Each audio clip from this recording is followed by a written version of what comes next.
Welcome to the Short Funk Podcast. I'm Tom Barbalet, and today the image of the lone dirt bike rider.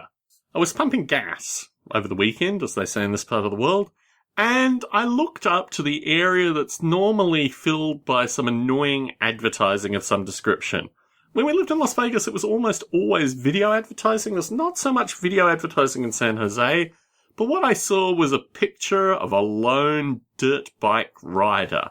This was, I guess, what you'd call an off-road motorcycle kind of dirt bike. But the image of the rider on one wheel, with the front wheel turned slightly, body armoured up, helmet worn, dirt liberally splattered on boots and bike, reminded me of a childhood image that was almost identical. When I was probably about 7 or 8, I got a BMX bike.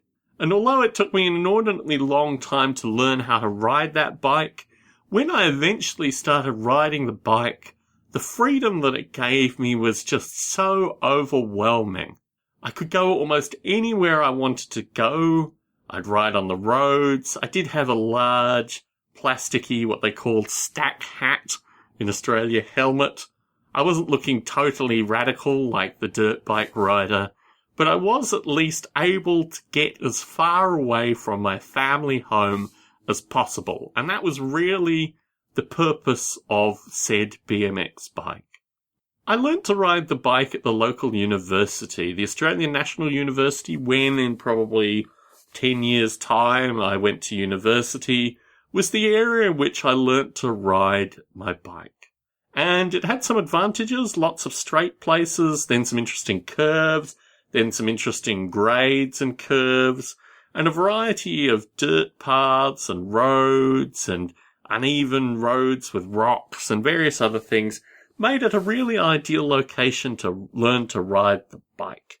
But when my parents got divorced, the bike had another purpose.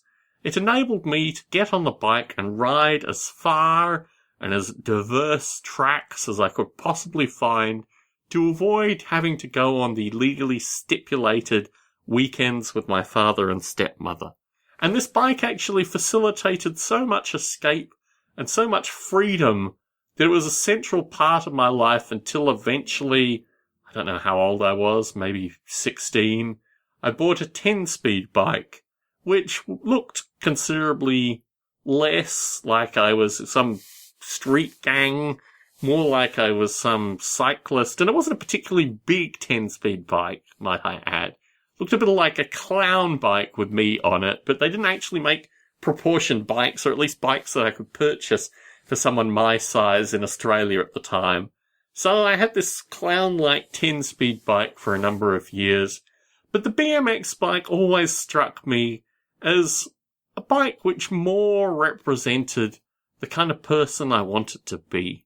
So looking up at this ad a few days ago, seeing the lone bike rider, the lone, I don't know what you'd call off-road motorcycle rider, I guess, motocross perhaps is what they call it, I don't know. In any case, this image of freedom, this image of renegade, this image of so outside the social norms to be probably really attractive to a wide variety of boys and men, caught me. And I thought to myself, this is worthy of a short funk recording. Tom Barbalet in San Jose, signing out.